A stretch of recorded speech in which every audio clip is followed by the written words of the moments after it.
Today's sermon is based on Mark 4, 1 to 20, and Pastor Wells asked me to read verses 1 to 9. And I've chosen to read from the Message just because I was going through a couple of the different variations. The Message made me laugh, just the way it was said. So, maybe you'll find it entertaining too. So Mark 4, 1 to 9. He went back to teach by the sea. A crowd built up to such a great size that he had to get into an offshore boat, using the boat as a pulpit as the people pushed to the water's edge. He taught by using stories, many stories. Listen, what do you make of this? A farmer planted seed.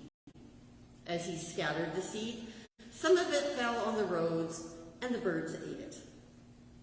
Some fell in the gravel. It sprouted quickly, but didn't put down roots, so that when the sun came up, it withered just as quickly.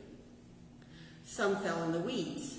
As it came up, it was strangled among the weeds, and nothing came of it. So why do we plant seeds, is my question. Some fell on good earth and came up with a flourish, producing a harvest exceeding his wildest dreams. And Jesus asked, "Are you listening to this? Really listening?" Oh, Pastor Will.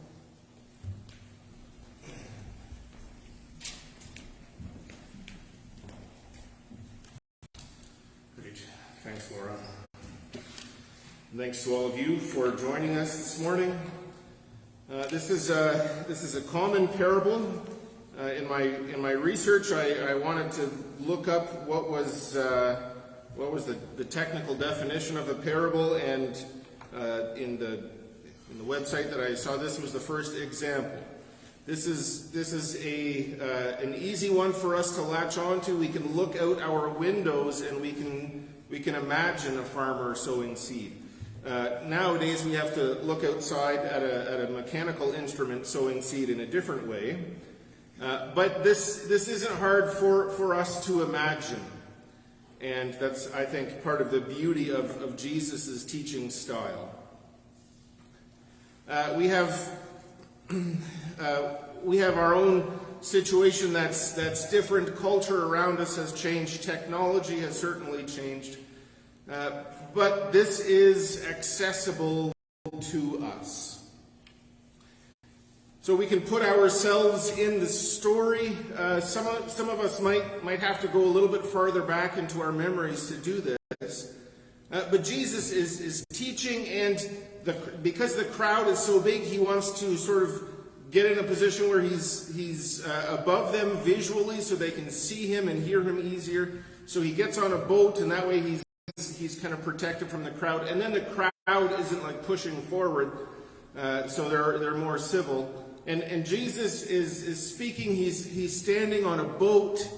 The sea is there. It's calm enough that everybody can still hear Jesus.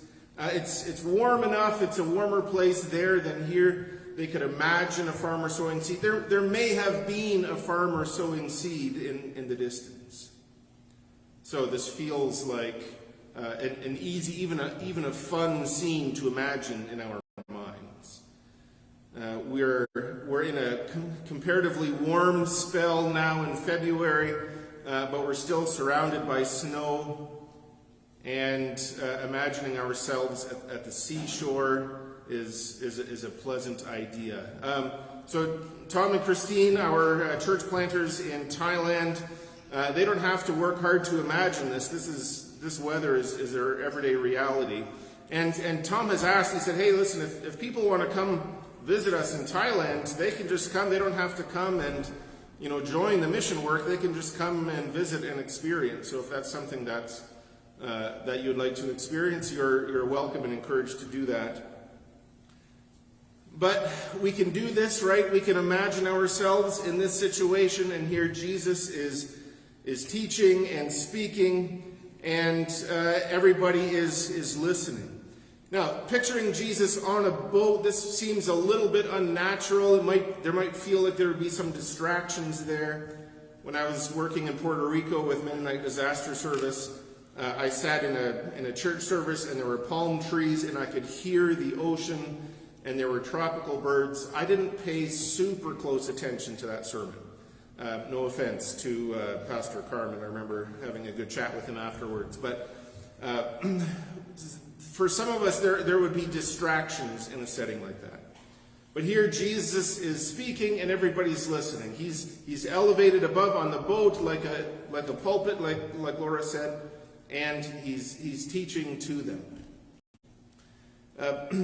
All of this is enviable. We would love to be there, to sort of see how this all connects, to see what that crowd looked like, to just experience the serenity of this kind of teaching experience. We have serenity here. We have a climate-controlled space. We have this electric light kind of makes it easy for us. All of what we have is comfortable, but there's still something beautiful and simple in the story that we read today. Now, this is the same crowd that we've been reading about in previous chapters. There's a mixture of the committed followers. Jesus has chosen his 12 closest followers, his disciples. And a whole bunch of people have gathered around because they want to be healed. A whole bunch of people have come because they're curious. They're not exactly committed, but they're really interested in what this guy has to say. And then among the crowd, there are skeptics. They want to see what all the fuss is about, but in many ways, they've made up their minds. This guy doesn't have anything to teach us. This guy's a fraud. He's saying things he shouldn't say. So I want to be there to hear him say the bad things. To reinforce my beliefs about him. So this is the audience that Jesus is speaking to. And some of us are comfortable with public speaking, but many of us, we would be terrified. There was a survey done a little while ago that asked people to list their greatest fear, and more people put public speaking than death. And so a comedian once said that means at a funeral, more people in the crowd would be in the box than behind the pulpit. And many of you have explained some of those anxieties. You feel those. Even if it's a crowd of people you care about, you don't want to be the one talking. So here's Jesus. Some people really care. Some people really don't care. And a whole lot of people are somewhere in between. So it's tough to preach. If you're only thinking of the people who really care, you'll tell inside jokes and you'll make them happy and you'll connect with them. Or if you're only thinking about the people who are skeptics, then you'll make all sorts of concessions just to try to appeal to that crowd. If you're trying to reach the in-between group, then you're going to try really hard to be relatable to everybody. But you can't do all three things and hop around between those three ideas. So it's important in a situation like that for a speaker to be as natural as possible.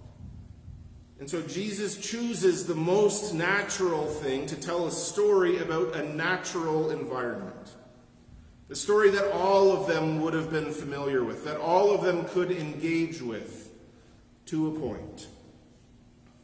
So Jesus chooses to speak in a parable. I was reading about, like I said before, about what a parable is and how it compares. So a parable is different from an allegory, almost the same. But an allegory is usually longer, more complicated. Each character in the allegory plays a specific role, and the parable is a little bit more flexible.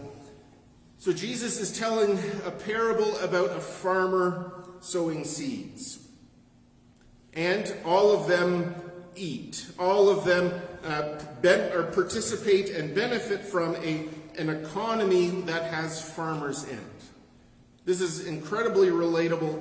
But as we've been talking in this Mark series, Jesus has withdrawn himself. He's not downtown. He's not in a seaside city. Jesus has removed himself.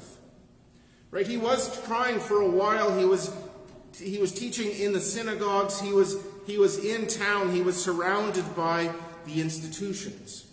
And he was trying to convince the Pharisees and the scribes, trying to convince them of his authority, trying to explain how the Bible validated his words, his teachings. But they wouldn't hear it. And he tried and tried within that setting, and then he said, okay, new strategy, new audience, new method of teaching. So he's removed himself from those cynical but proper voices, and he's preaching to the common people. And now you can see he's using a common teaching style. He's telling a common story about common people to common people. It's a totally different style. And Jesus explains a little bit later, so Mark kind of does an interesting thing.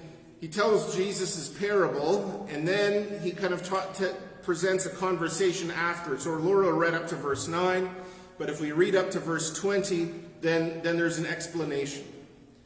And so the followers, they come to Jesus and they say, Jesus, why do you teach in parables? And Jesus explains, well, yeah, like you guys get it. You are already there. You understand the kingdom. Now, to a point, later on at different times, Jesus will criticize them for not getting it. But they understand the point that Jesus is talking about the kingdom. The kingdom is coming. People have to ready their hearts for the kingdom. The disciples might not understand what the kingdom looks like, but they understand that there is a kingdom and that Jesus has come to talk about it. So Jesus is teaching in a way that the disciples, they understand, but what they don't understand is the why. Why teach in parables? So Jesus goes on to say, yeah, you get it.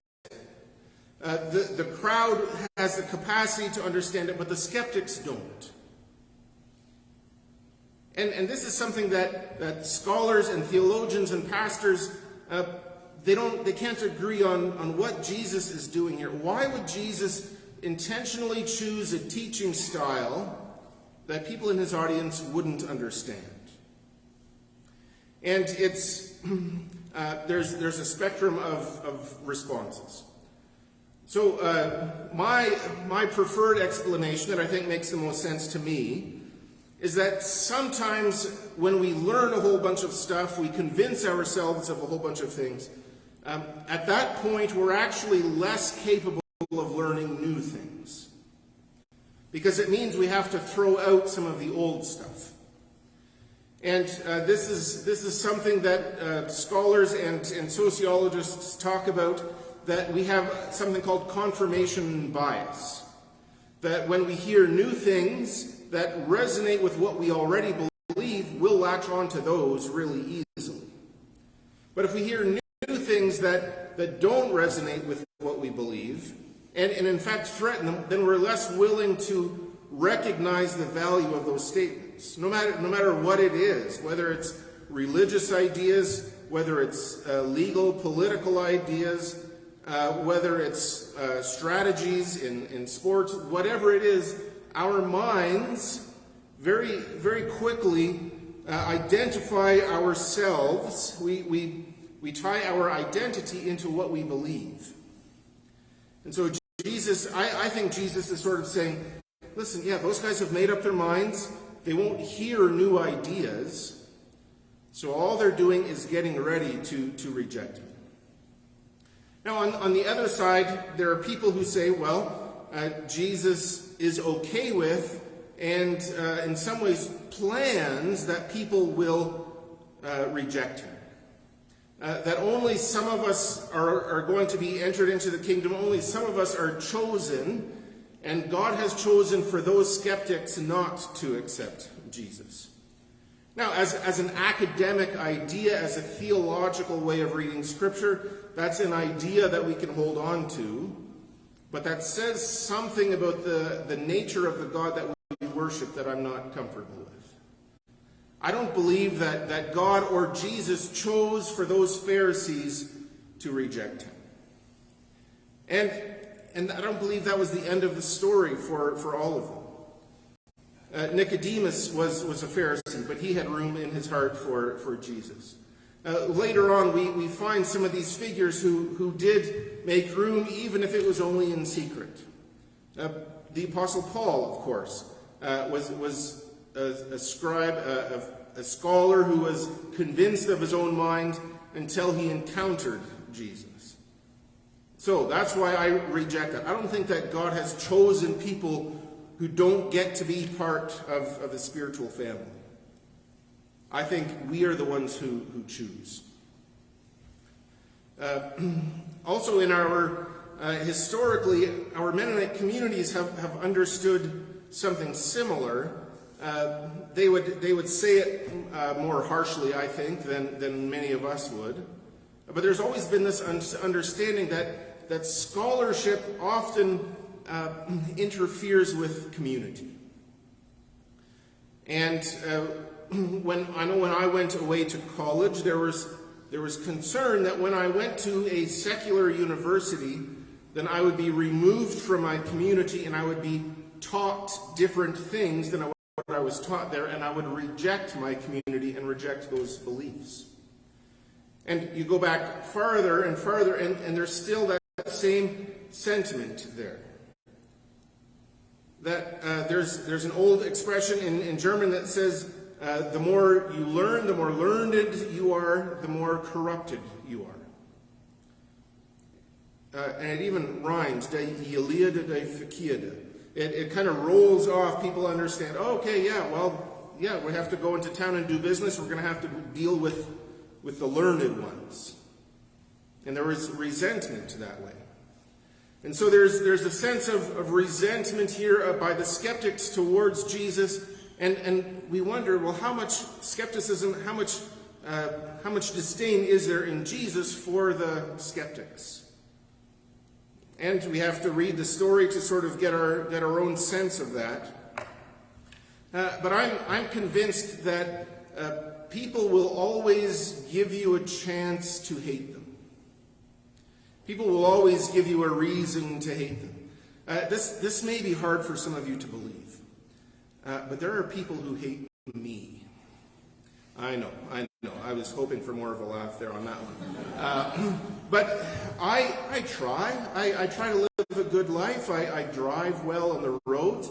And still, sometimes, people give me angry gestures on the road. Why? I don't know.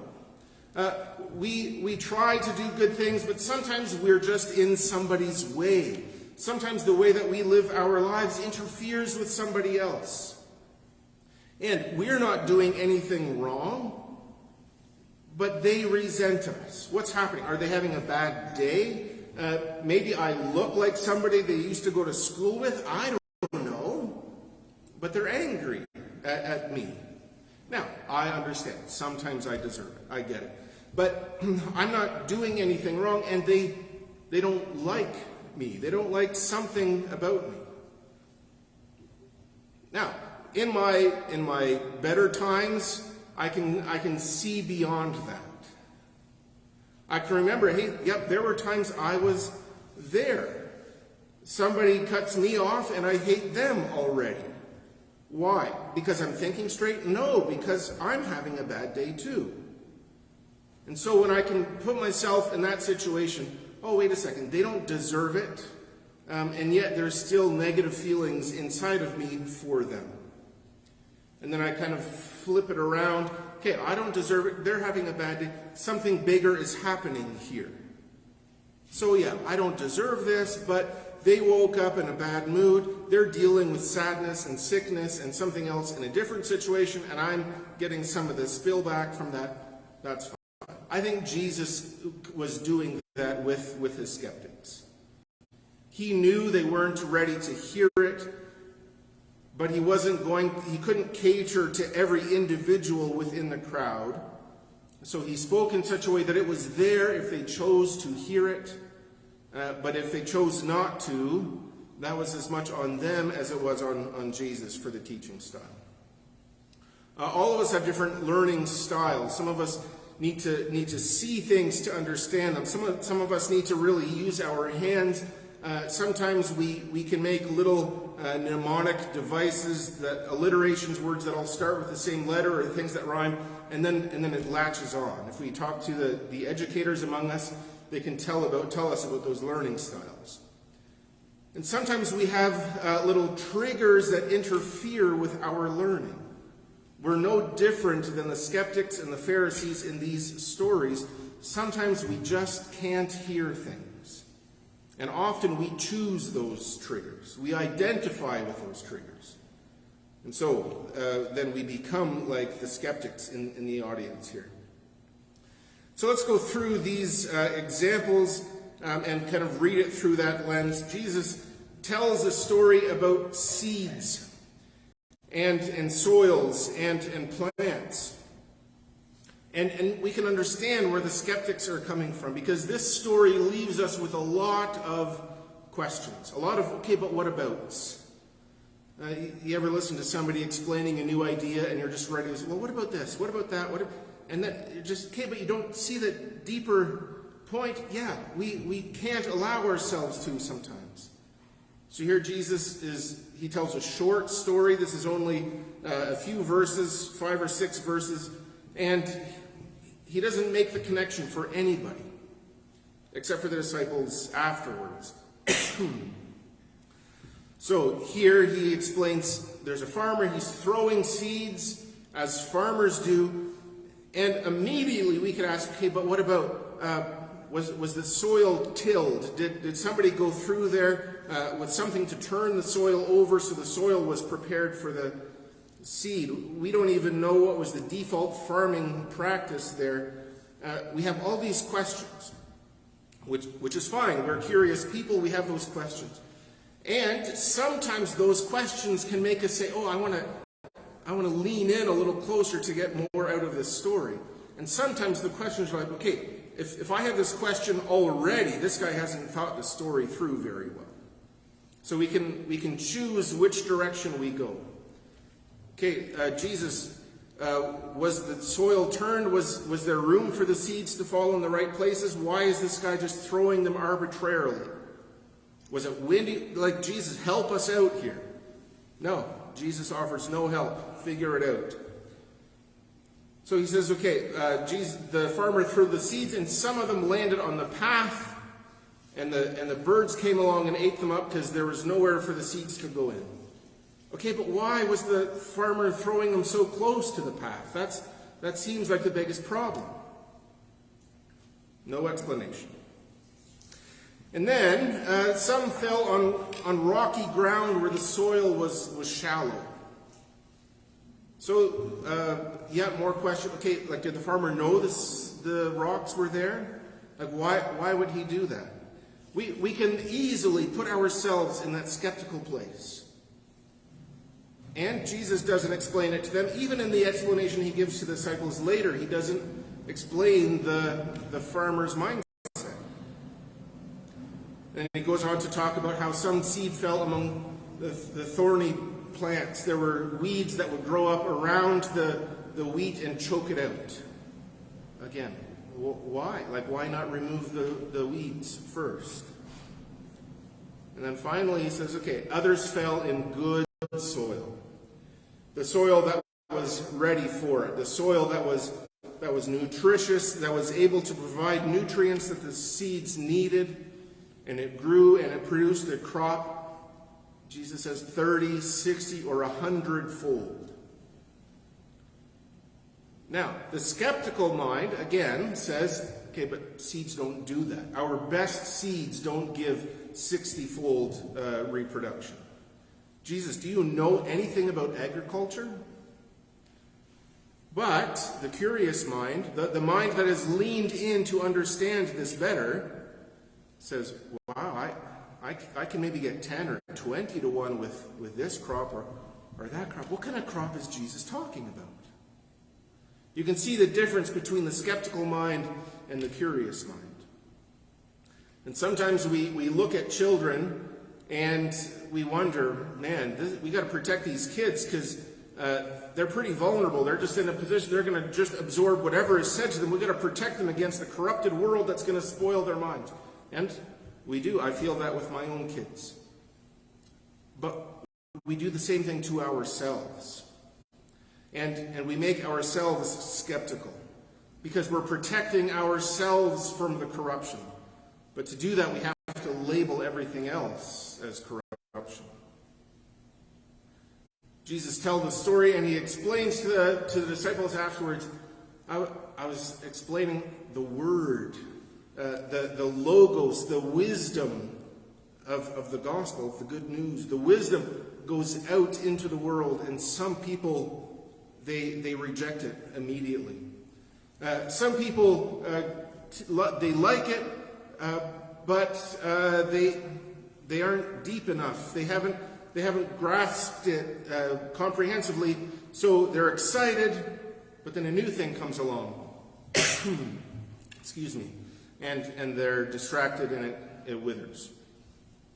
And some people hear it, it makes sense, they're ready to live it out, except there's distractions, there's competitions, there's threats, there's obstacles, and they drop it. But some people hear it, they receive it, they're ready for it, they apply it, and they bear fruit. They're ready to share the word. They're ready to make the world around them more loving and peaceable. Jesus gives that explanation, but only to the closest ones. So what did the rest of the crowd hear? Well, it's a parable. They could have heard a lot of things. That's the beauty of parables, is that there's room for that. So I hope in this message you've also heard a challenge for yourself. The translations, most of the Bible translations will say that this is the parable of the sower, or the parable of the farmer and the seed.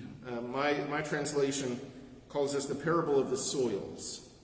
I think it's important that in this story we're not identifying with people, we're identifying with dirt.